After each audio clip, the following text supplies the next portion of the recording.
Welcome to the Stokecast, where each week we bring you an inspiring athlete, adventurer, or entrepreneur and dig into their stories and strategies for balancing work, life, and adventure while having fun and making a difference. I'm Jonathan Ronzio. And I'm Emily Holland. Thanks for joining us today. Let's get to it.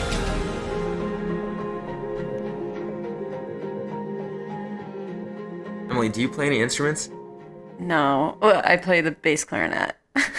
The bass clarinet? Well, I started with clarinet, and then they relegated me to the bass clarinet, which was pretty rad because I was like first chair because there was only two of us. When was this? High school, man. I was a star of the band. Oh, wow, I didn't know this about you. Good for you. Well, you also didn't know that I was in an a cappella group. Did you know that? I also didn't know that. So that was in college. So I'm really very musical. I've peaked musically. It sounds like it. Downhill from here on out. Yeah. Well, so we were walking by a whole stand of ukuleles yesterday, right? Yeah. And you turned and asked me, like, would the ukulele be difficult, do you think? And you said that you wanted to maybe get one and play it. Yeah, well, they're so pretty, too, that it's just They're cool looking. Yeah. And so my answer was yes, I do think, because my brother actually got me a ukulele when he went to Hawaii a long time ago. I play guitar, and I picked up the ukulele, and I tried to play, and it's very not the same as guitar. Yeah, but I don't have that background. Right. And also, to you, I say challenge accepted, and maybe I'll try it, and I'll just be the next... Who's a famous ukulele player? I don't know. Probably our guest today. She's probably a famous ukulele. She's a famous... So our guest today is Michelle Parker, who... Transitions for days. Right? So she does play the ukulele. We don't talk about that too much, but this just seemed relevant since we passed a whole stand of ukuleles yesterday. So pretty. They are. They really are nice. So I expect you to pick one up and learn to play it. Yeah, next episode I'll have it down. Perfect. Yeah. You can do the intro. We'll get rid of the Stokecast intro music, and it'll just be on ukulele. No. Yeah. No. Yeah, no, I won't. That's the new challenge. Okay, challenge not accepted. Okay. Well, so Michelle Parker is a professional skier. Her background is in ski racing, and then she did free skiing, and was still sponsored, I think, by Red Bull and all sorts of brands, and she has a film coming out. She's been in lots of films. She's got a TV show coming out. Lots of things going on. But we had a really cool chat about the behind-the-scenes working of being a professional athlete, a professional skier, and Michelle kind of brings us through the process of working with these brands, coming up with these ideas, pitching ideas, developing, bringing them through to fruition, like from inception to expedition to production. Yep. And also, I mean, on top of all that, she's also doing good in the mountains. She's helping specifically women, but a lot of people just get more safe, have more safety awareness about avalanche territory and snow and all that good stuff that I have no idea about, but I need to take one of her classes, I guess. For sure, yeah. So Safe As Clinics is what she does. She's an instructor with that and is dedicated to teaching women, to empowering women to be safe in the mountains. So all good stuff. You should sign up for a class I think as you get more into skiing. When she was talking about it, I was like, yeah, it sounds rad. Sounds like you have great instructors, and I need to do that. So So it is really important right now I mean, the backcountry skiing movement is exploding. Yeah. That's the fastest growing sector of the winter sport market is people wanting to go outside of ski resort boundaries. Yeah. And but too many people do it without understanding the snowpack, understanding terrain traps, understanding how to read layers of the snow and what's safe and what's not. And so we really, really recommend everybody take, whether you're a woman and you find one of these Safe As clinics and you learn from Michelle or any of the other instructors, they have a pretty rad crew, or just, find some airy classes or whatever, understand snowpack before you go to the backcountry. Yeah, absolutely. So enjoy this interview with Michelle Parker. Okay, on the Stokecast, we've got Michelle Parker. How you doing? I'm doing awesome. Thank you for asking. How are you guys? Oh, we're fantastic. Great. Yeah, it's a beautiful day in Boston. It has been a nice day. So let's dive right in, Michelle. You started skiing at 1. That's crazy. Yeah, it was like before I started walking, I guess, pretty much. How does that happen? Can you explain a little bit about how you ended up getting on skis at 1? I know that's not totally your decision. You didn't walk out the door and put the skis on, but she couldn't walk. what does a 1-year-old skiing look like? Yeah, according to my mom, there was a thing amongst her and her friends who all lived in Squaw Valley, and they just all got their kids on skis before the age of 2. So I think I was actually like 18 months old, and I don't really know how it went down. I'm assuming they held me up and I wasn't just like cruising on my own. Put you in black diamonds. Yeah. Yeah. But yeah, that was just a thing that they did growing up in this beautiful mountain town. And so my mom followed through with it. And I'm really excited because it's kind of fun to say you started skiing at the age of 1. It's ridiculous. I know. I taught snowboarding in Snowmass for a year, and I don't think I ever had anyone younger than 3, but even getting them on a snowboard was outrageous. You can't do anything, but it's like, it's still really cool. Yeah, totally. It's hilarious. I love seeing it on the mountain. You probably look better at 1 than I did at 23 when I first learned to ski. So you're probably ahead of the game already. And growing up in Squaw Valley, I mean, you have some of the world's best skiers there, right? I mean, that grew up going to Squaw. Yeah, absolutely. The place, it just kind of breeds world-class athletes, whether that's skiing, snowboarding, downhill racing, all of the above. There's even ultra runners and professional climbers. And I think just this area in general attracts that because of the environment. We have, endless trails to mountain bike on. We have beautiful and amazing mountains. And Squaw Valley in particular is like a pretty rare breed of a mountain, I'd say. As far as resorts go, there's a lot of accessible terrain that's kind of, you're able to test yourselves and push your boundaries. And another fun thing about Squaw is that all these amazing lines, like all these cliffs or, a couple cliffs in a row or whatever it may be, are pretty well visible from the chairlift. So like for me growing up, some people consider it to be heckling, but it was like motivation for me when someone sees you from the chair and like you drop into a line. So that also I think had something to do with the upbringing of, growing up in a valley like this. But yeah, racers and skiers and snowboarders alike, this place definitely is a little honey hole for that style of athlete. So how early on did you know that, like, man, I absolutely love skiing, and this is going to be what I pursue for my life? That's a good question. I think, at an early stage, obviously I started skiing when I was 1, and then I just kind of grew up with the mountain being my daycare. Like I literally would take the school bus from school at like 12 o'clock and drop me off at the mountain, and I would just ski. And I didn't really know anything different at that age, especially. And so I wouldn't say that I ever took that for granted, but it was just the norm for me. Yeah, which is, I think that's a rarity. And we didn't have like the typical ski academy set up or anything like that. But I think, I started racing, and around the age of 15, I kind of broke off from the race program and started just like really enjoying free skiing and realizing that the mountain was like this endless playground of possibility, and it just became really fun. And I think I saw skiing in a bit of a new light and kind of took it on my own terms and decided that this was something that was my favorite sport and that I was going to treat it as such and never try and get too competitive with it or too serious about it that it would take away the fun of it. And I think that's when I kind of recognized that this was like maybe something I wanted to pursue. What other sports were you doing at the time? I was actually really heavily involved with just about every sport growing up. But at the time, soccer was my favorite sport and next to skiing. And I was really competitive with it. I was on like the state teams here in California and Nevada, and definitely looked up to Mia Hamm a lot. She was like my childhood hero. So rad. Yeah, so many of us. Yeah, totally. I had her books, her posters. I would go to the U.S. women's soccer games. It was really inspirational, I think, for me growing up. Having those like older female role models was amazing, especially at that time with the U.S. soccer team was like really kicking butt. But yeah, so I kind of lost my train of thought there.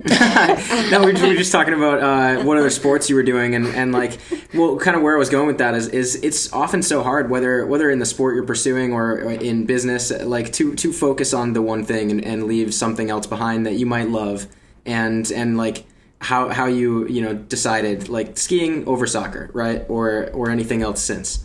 Yeah, and to be honest, I've thought about this, and it was really at that time, and maybe it was my youth, but it was really these ultimatums that I felt were being placed on me. With soccer, we were getting really competitive, and my club coach was like, "Hey, you gotta choose between skiing and soccer, because I'd be playing indoor in Reno from Tahoe. That's like an hour away.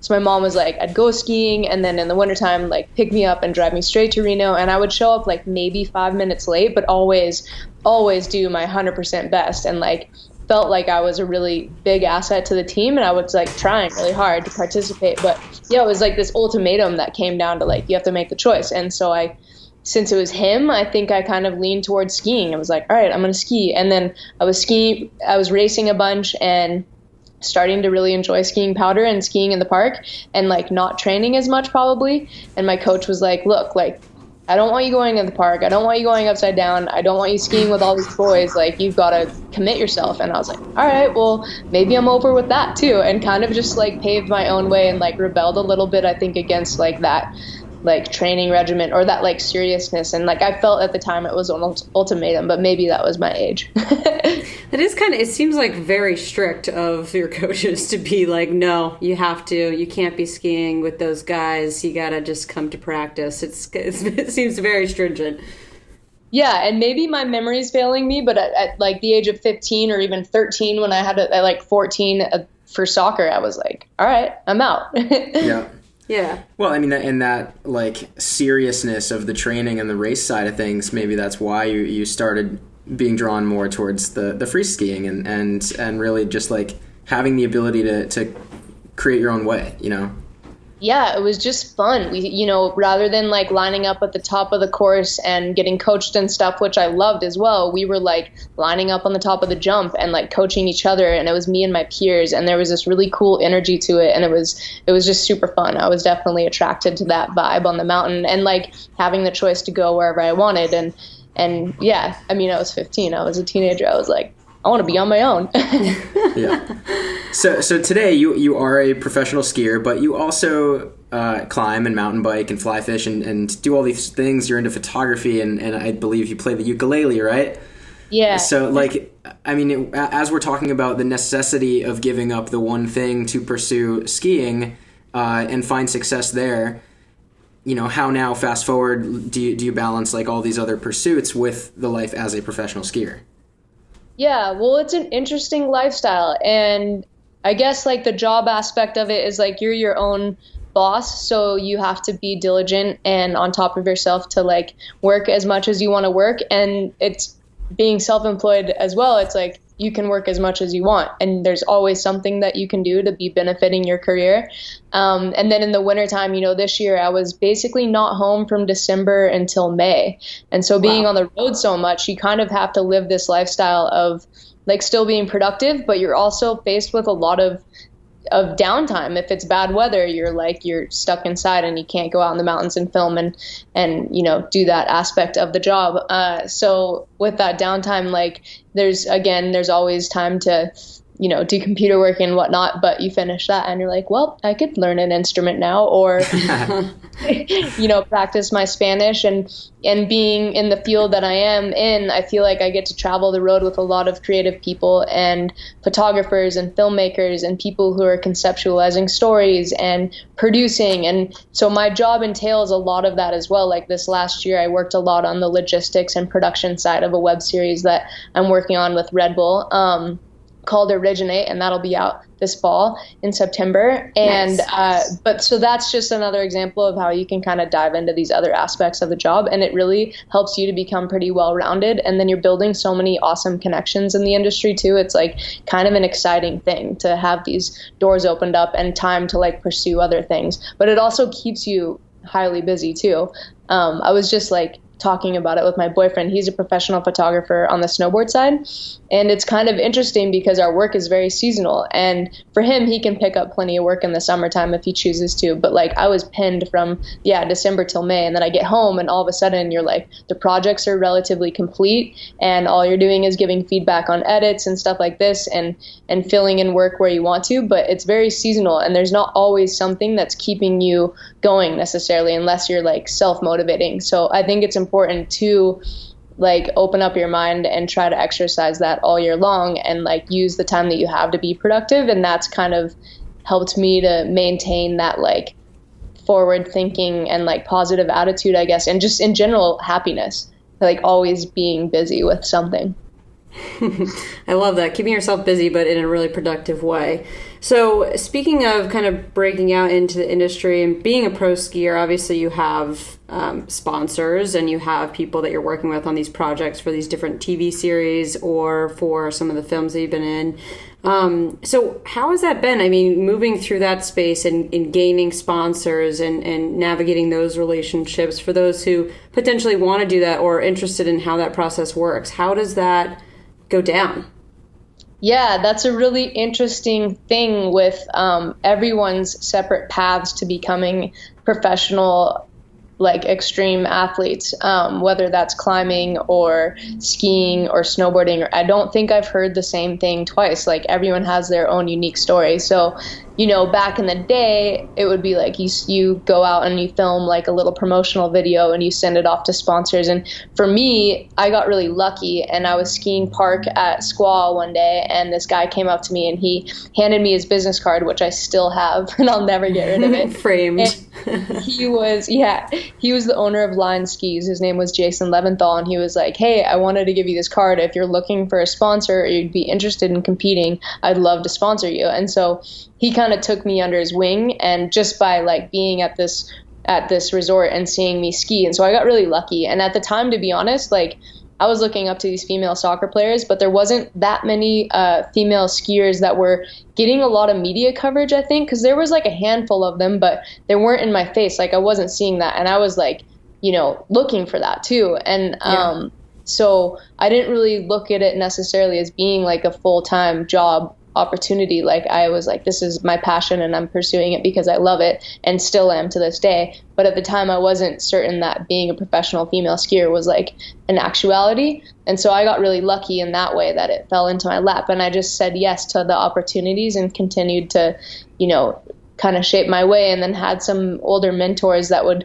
give me advice here and there. And I think that, yeah, ultimately, like in this day and age, competing can be a great way to get sponsored or get noticed. And yeah, creating online content, like videos go viral pretty quick if it's worthy. And then like, I also like to think of it like I have a lot of younger kids that'll hit me up and be like, hey, I'd love to work with this company that you're working with. And kind of in my way of mentoring might be to reach out to them and be like, okay, I'd be psyched to recommend you. Can you give me a little outline of like your goals and like the steps that you're going to take to pursue those goals and how you can be an asset to this company too? Because my word is, you know, if I tell my sponsor that this kid is really good and worthy, then I want to make sure that they are for sure. So giving them a little direction on that way as well. And I think that if you approached a company and they're very approachable, there's a team manager that works for every company, and get their contact and then reach out to them and kind of have like, this is what I'm doing, these are my plans, this is what you'll get out of it, and this is why I want to represent your company. I think that's a pretty good way to go about it. But a lot of it is like knowing people and getting recommended and reaching out to those people, and yeah, being stoked too. That helps. Being a good person for sure helps in this day and age. I love how process and productivity driven you are. Like, I think that there's a stigma about maybe less so today, but I believe, you know, generally in our industry, there's a stigma about skiers or professional extreme athletes that has been perpetuated over time, that we're, you know, just professional fun havers and in the moment, like just that's all you care about is like having fun and doing it. But like I love how much you're thinking about the next steps and being productive along the way and working hard and thinking through those goals and challenges, and it's so refreshing that we're seeing more and more of that from people pursuing these careers.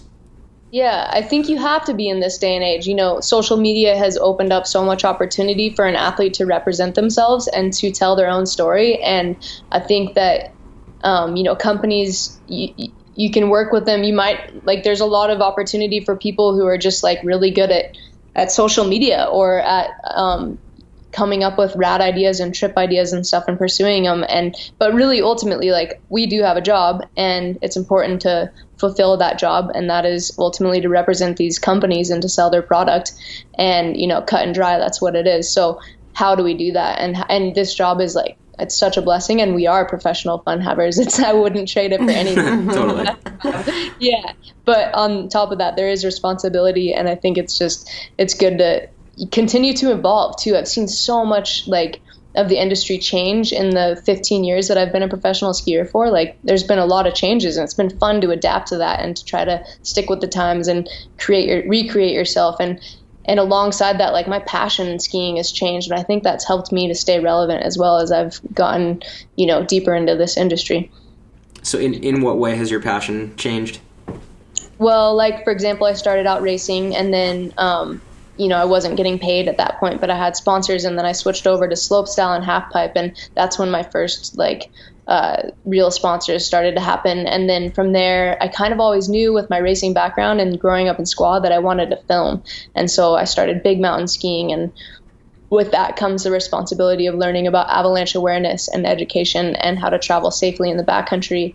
And then once I started learning all of that, I got into climbing at a simultaneous time. And I, with all those rope skills and stuff, I was like, whoa, climbing up mountains is really fun too. So more backcountry, human approach stuff started to happen. And then with that, I've started to get opportunities open up with going on human powered, more expedition style trips up to Alaska. So you maybe get dropped off by a plane and then you're camping for a few weeks and you have an objective or a goal or a place that you're trying to ski a bunch of lines. So, my path has taken me down many different aspects and roads of skiing, and it's been ever evolving and ever changing. And I think that's kept my interest and enthusiasm really high. And that's kind of a cool thing about our sport too, is there's a lot of different paths to take. So what is, let's see, just top of mind, one of the wildest expeditions that you both had to prepare for and just be part of? I think that two of them last year, and last year was really I would say the first two truly human-powered expeditions that I've gone on, and I went on them back-to-back in Alaska.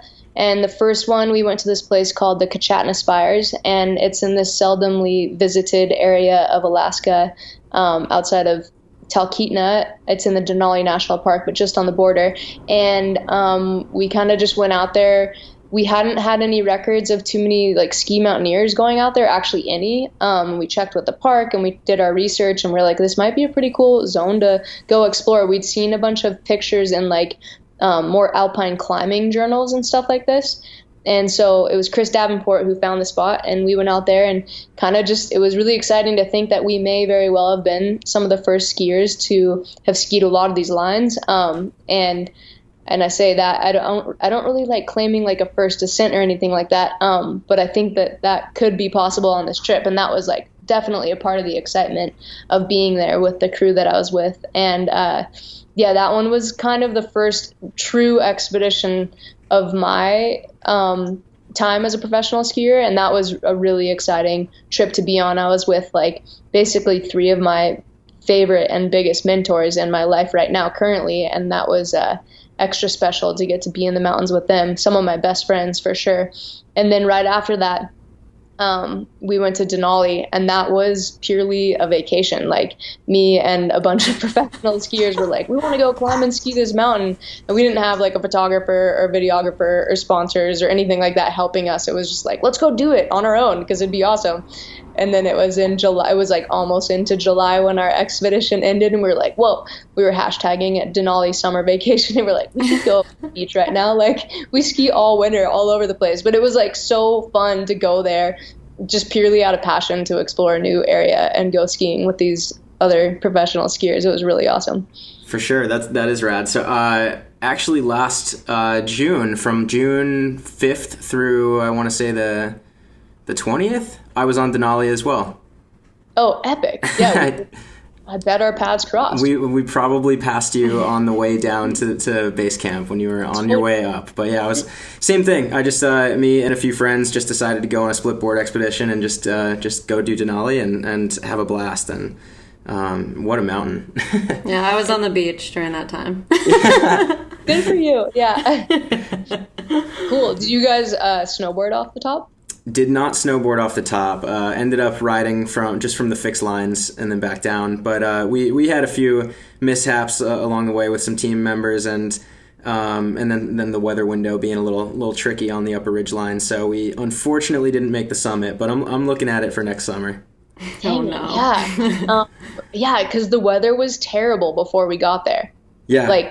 heinous. Yeah. And then we got there and it opened up and we were like on and off the mountain in 9 days total, I want to say.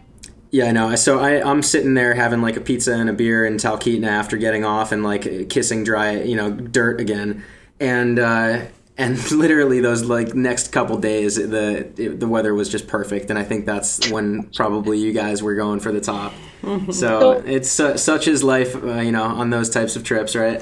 Oh man, I'm sorry. Yeah, I was like looking at the weather and I'm like, I'm leaving this beautiful Lake Tahoe summer weather to go up there and it's like -50 at 17,000 feet. I was like, I don't know what I'm doing. I was all stressing it, but then it was awesome. Yeah, it was wild. But That's rad. It's addicting. Yeah, is it? Okay. I'll trust that once I go on my first big expedition. So you mentioned you have this series coming out in the fall. You said Originate on Red Bull Yep. TV. So what's the concept of that? Well, I've been in touch with this production company based out of Squamish for about 3 years now, or 4 years. And we've kind of been talking about doing a series together and conceptualizing different ideas and pitching them to Red Bull. And this year they bit and they were psyched. And so I feel really fortunate to have gotten the opportunity. And we basically as winter goes, you're never totally 100% with weather and locations and if you're going to hit it or not. So we kind of adapted as the season went on, but every episode will be like 10 minutes long and they kind of each tell their own story about the locations that we went, how we were accessing the terrain or, what we were doing. And, but they're really well put together. There's more of a storyline and thread than most edits that I've seen come out online and like beautiful cinematography work. And we went to Whistler, Japan. We went to Chamonix, but got shut down pretty hard. We went to the interior British Columbia, to Alaska, really all over. And I'm excited. There's like kind of a different thread to every episode, I would say. That's awesome. So in pitching those concepts to Red Bull and just in general, like what does that look like working with a production company, you being the athlete who's putting it forward and helping with logistics, I imagine? Like what does that process look like from an athlete perspective? Yeah, so that's like a part of the job behind what people see in the media, I guess. And that would be like, right now I'm like thinking of different concepts on what I would want to do with this production company, the storyline and the creative. And we're kind of working together to brainstorm that and then pitching it probably in August to whatever company we choose to pitch it to. But this would be Red Bull for sure. And so kind of just brainstorming, and it's really an exciting process of like, we're creating entertainment and, different TV shows essentially for them. And so thinking of storylines that might hit a bigger demographic than the core community of skiers and telling a story. And I think that's something that we tried to focus on pretty heavily. But I've never really done that before with skiing. Like we've been so action driven. So it was kind of cool to like think about locations and then what storyline we could create about that. And yeah, this year was like a really busy year for me. I worked with Matchstick and Red Bull, so there was a lot of, just trip planning and like choosing the athletes and the location and then booking your travel accommodations and all of that takes so much time and really nailing it in and hoping that it all works out. And then come January and there's not snow where you're supposed to go, you pull out of that trip and you have to think like really quickly and come up with a trip on the spot and like basically pull it together within 3 days to go get it. So being mobile and stuff, it's just a lot of logistics, a lot of communication. So you mentioned working with Matchstick as well. Is that coming out around the same time? What is that one? Yeah, absolutely. That one is called All In, and that movie originally started as we had like the cast would be Ingrid Backstrom, Tatum Minode, Angel Collinson, Elise Sogsted, and myself.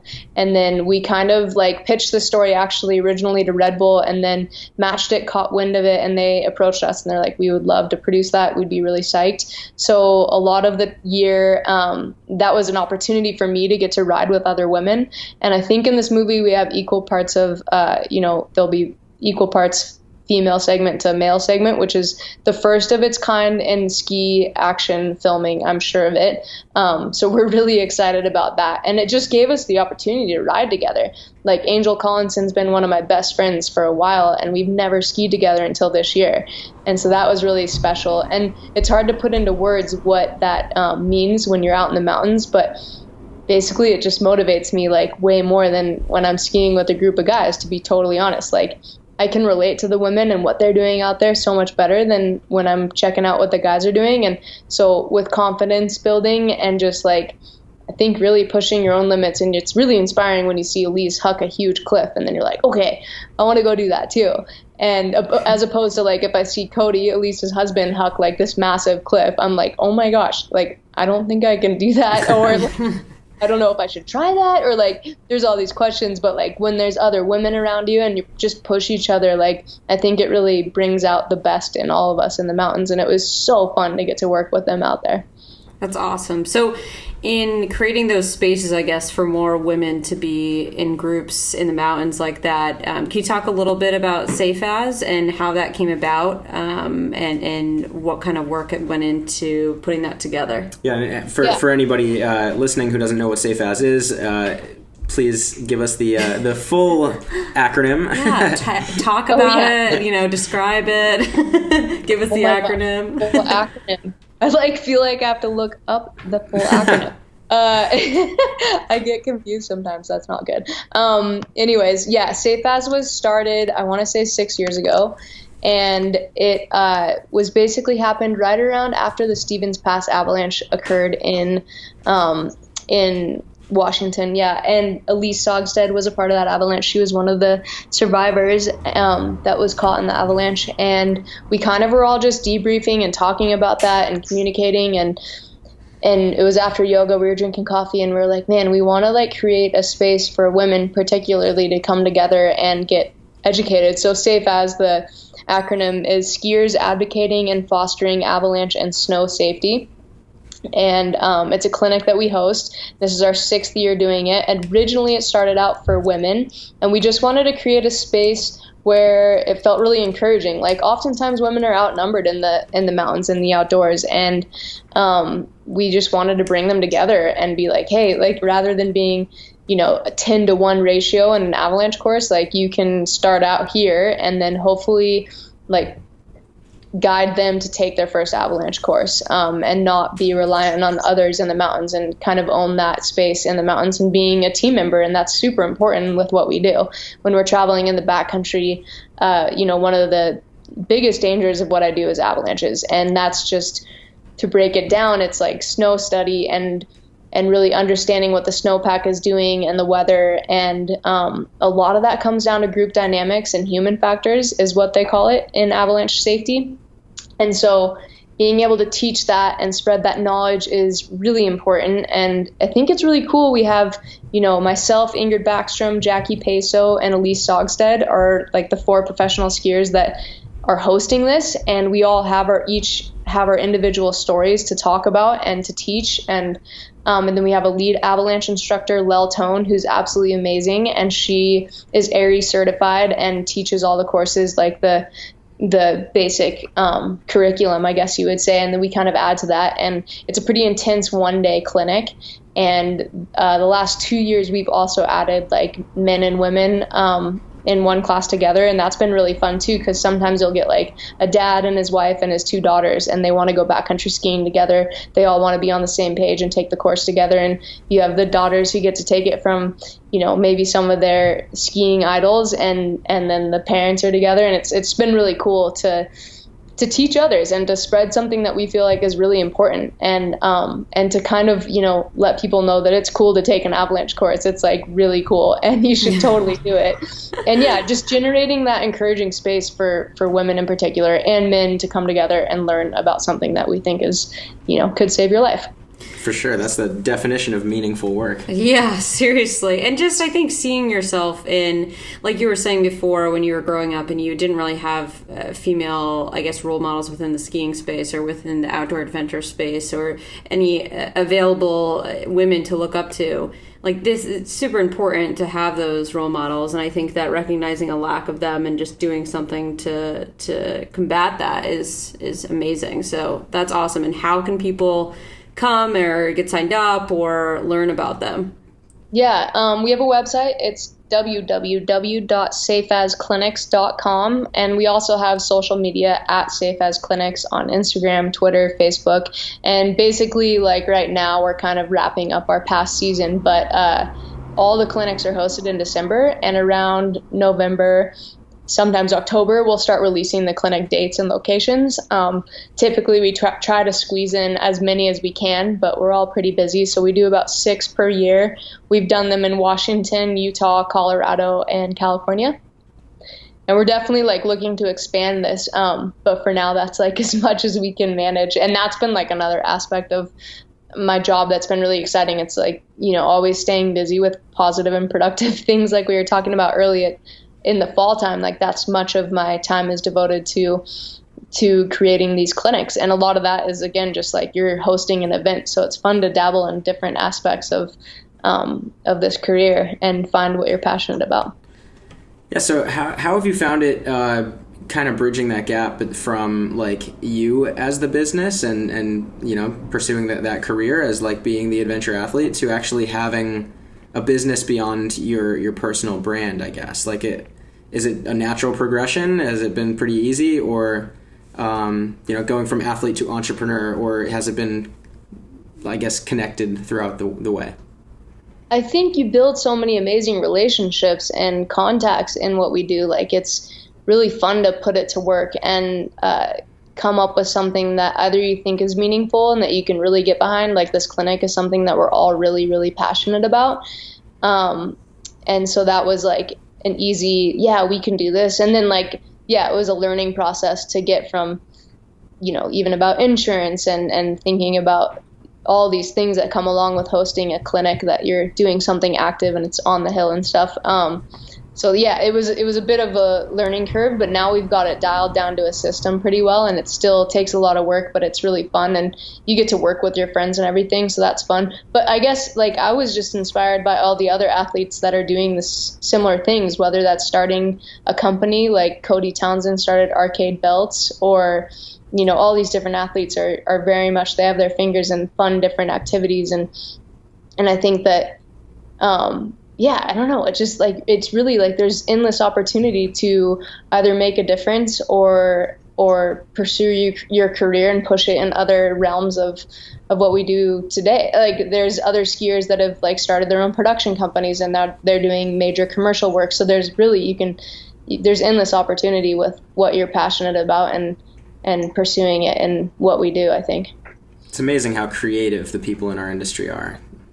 I feel like it goes hand in hand. The drive for anybody who is that passionate about experiencing the outdoors and taking that step to find your freedom and your confidence within it kind of just aligns on a I guess mental level to different aspects of your life on a creative basis for your personal and professional outlets.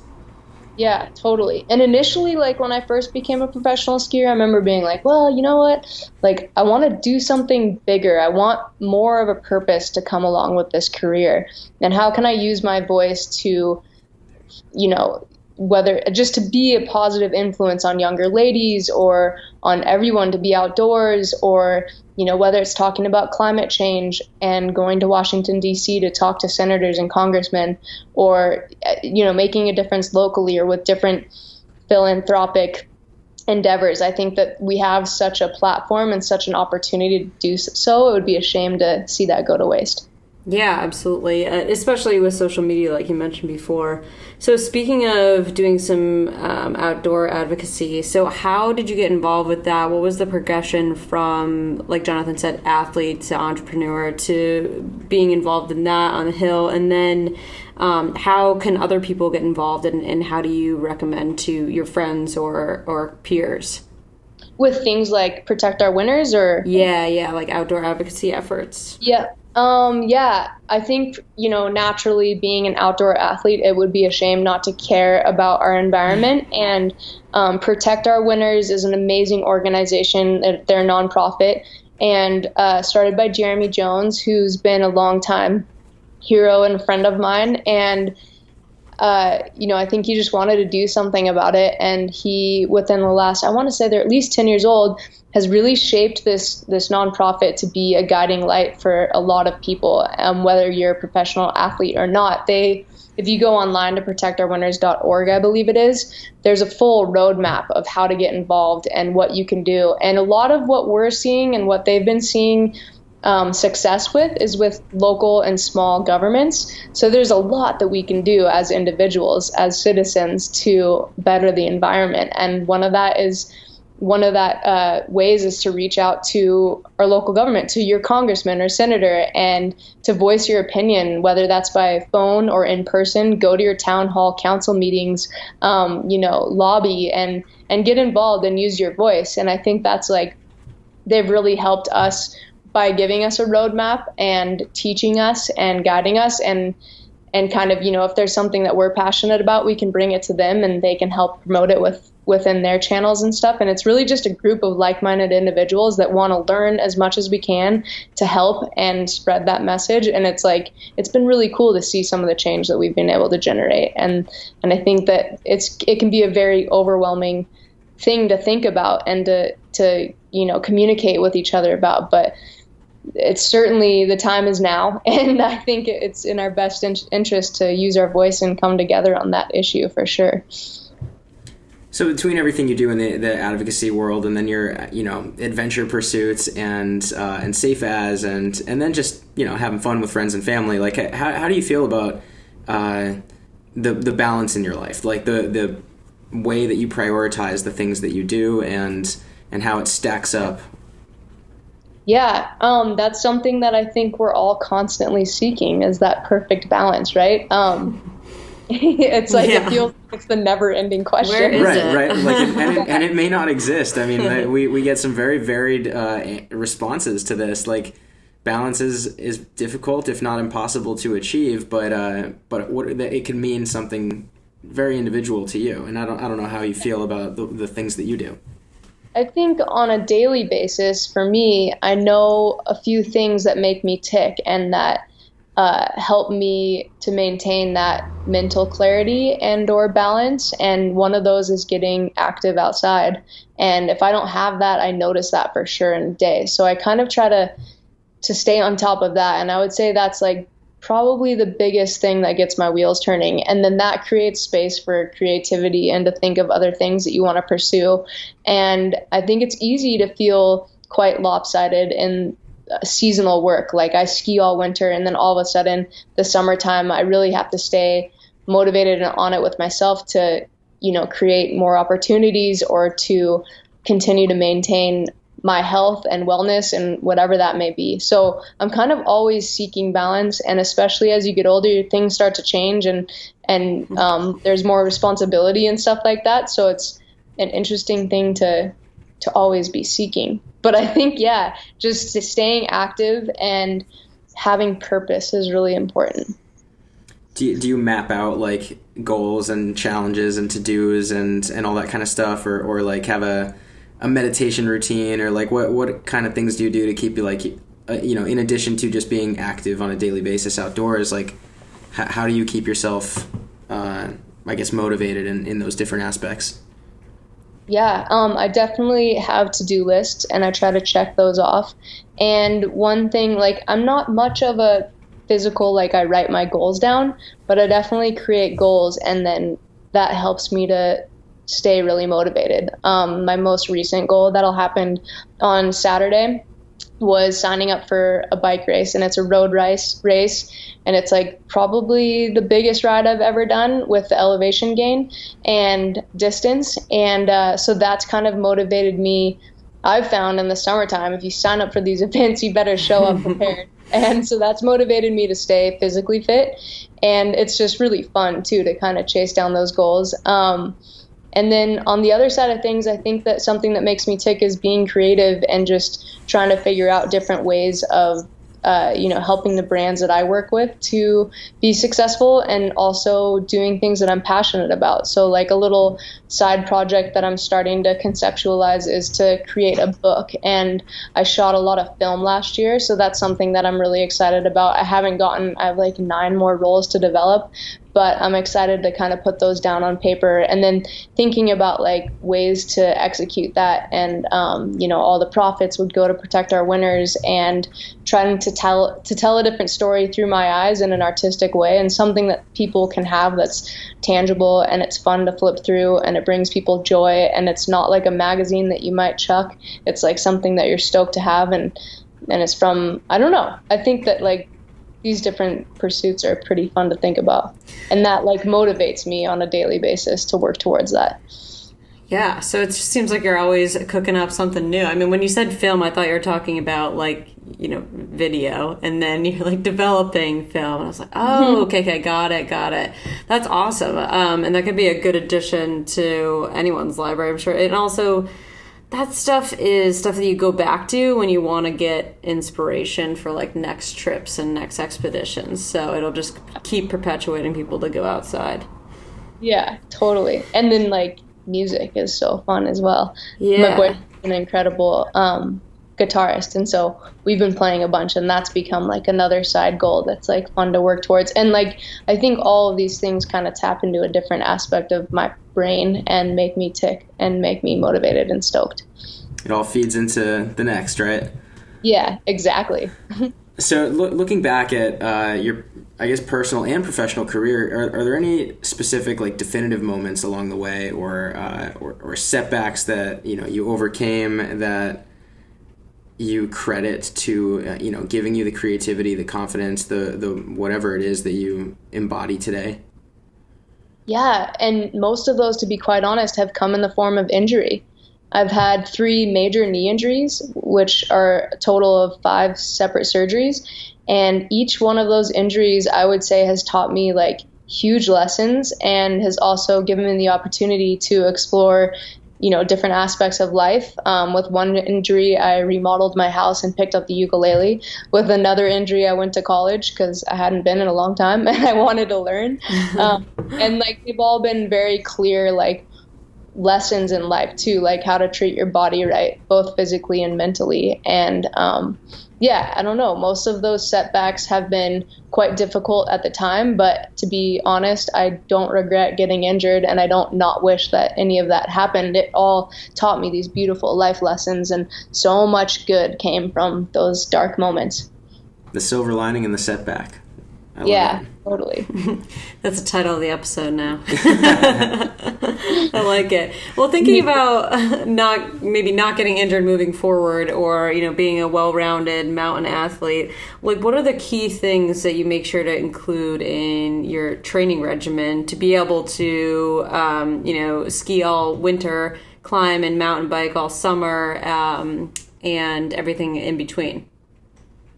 I think that just staying physically fit, and that's, for me, I have a tough time going to the gym, to be perfectly honest. Maybe pre-season for like a month I'll be able to get in there when it's raining out or something like that. But yeah. I love to mountain bike, I love to climb, and I love to hike and use my entire body to be physically active, and pretty well in tune with, small injuries and what that might be correlating to. And so just taking care of my body. And a lot of that is through, yoga and positive thinking, and trying to maintain a really clear head and that balance that we're constantly seeking. But, and I think, it's interesting because my life is really spontaneous. And you asked earlier about like rituals and do you meditate, or like how do you do these things? And I would say my life is so spontaneous that I don't find that I have too many rituals other than really like positive thinking and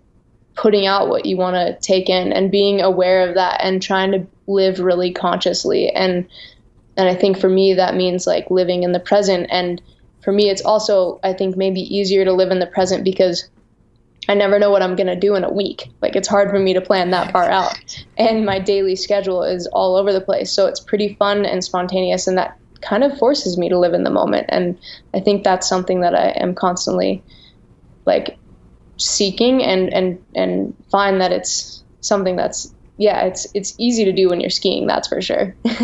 Totally. So to challenge the live in the moment mentality for a second, I just want to pose this question, and there might not be an answer to it, but if you look back at like the 15 years of being a professional skier, and you reflect on that and how far you've come and how your passion has grown, and now you have things like Safe As clinics and POW. What if you're looking at the next 5, 10, or 15 years of your life as a professional skier, or everything else that you are? Like, do you have a vision for where you want to go? Yeah, I mean, that's an interesting question that like everyone asks, and it's hard to see into the future. I think I'm a pretty darn passionate person, and I can find joy in doing a lot of different things.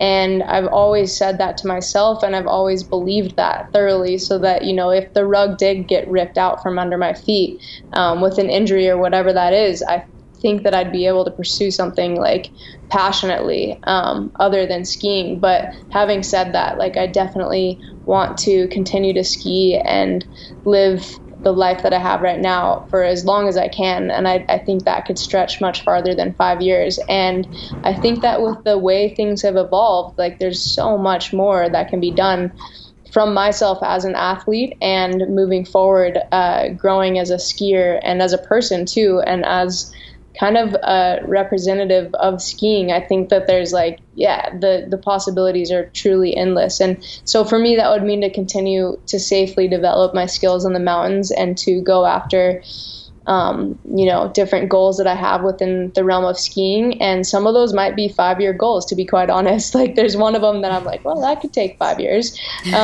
Which is really long term, but exciting to think about. And, other things like this photography book or whatever it may be are more short term, but I think could open up the door for different possibilities down the line. But I think just honing in those skills that I am really truly into, and that would be, photography and storytelling through my eyes, and skiing, and developing, meaningful places for people to learn about avalanche safety, or meaningful things within my career. And I think that's constantly developing as well as I get older. Yes. Awesome. I just am taking it all in. Are you willing to share the thing that might take 5 years?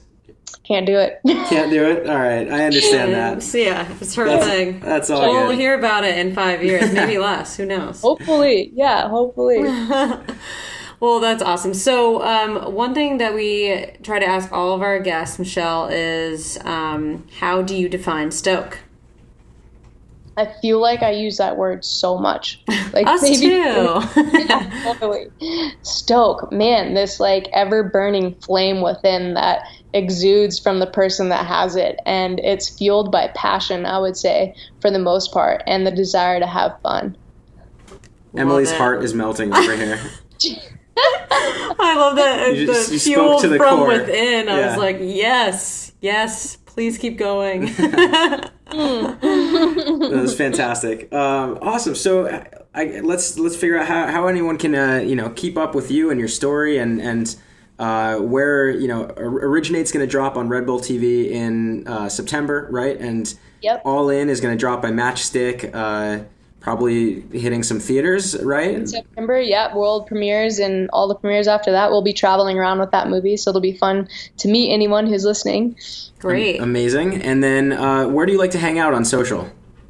I would say I'm most active on Instagram, and that would be at myshellparker, MyShellParker. That's not how I spell my name, but it's a good alternative because Michelle Parker was taken. Awesome. Love it. Cool. And then you said it was safeasclinics.com, right? Yep, exactly. Perfect. Well, those are all the spots where you can catch Michelle and everything that she's got going on. We'll also put all those links in the show notes on exploreinspired.com/Stokecast. Awesome, guys. Thanks Thank so you much.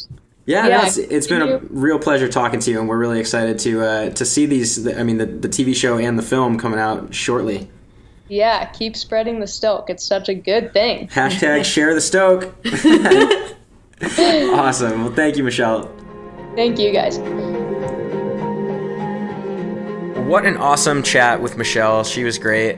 So rad. Such a rad lady, Michelle Parker. Michelle Parker. So yeah, speaking of that, all the links that were mentioned in this episode, all the ways to connect with Michelle or to discover what's going on with Safe As Clinics or her show and movie coming out shortly, you can get all of that on the show notes at exploreinspired.com/Stokecast, as well as all the show notes from every past episode. You can dig into everyone that we've interviewed if you haven't yet. Speaking of, you should also subscribe so you don't ever miss an episode. And also, if you like what you're hearing, rate and review us on iTunes or whatever platform you listen to us on. Thanks so much for following along. Yeah, our favorite reviews are going up on exploreinspired.com/Stokecast. So get yours in on iTunes, Apple Podcasts, and maybe we'll pick yours to feature on the site and maybe give you a little shout out on a future episode. Who knows? Thanks so much for tuning in. I'm Emily Holland. And I'm Jonathan Ronzio. We'll catch you next week with another episode of the Stokecast.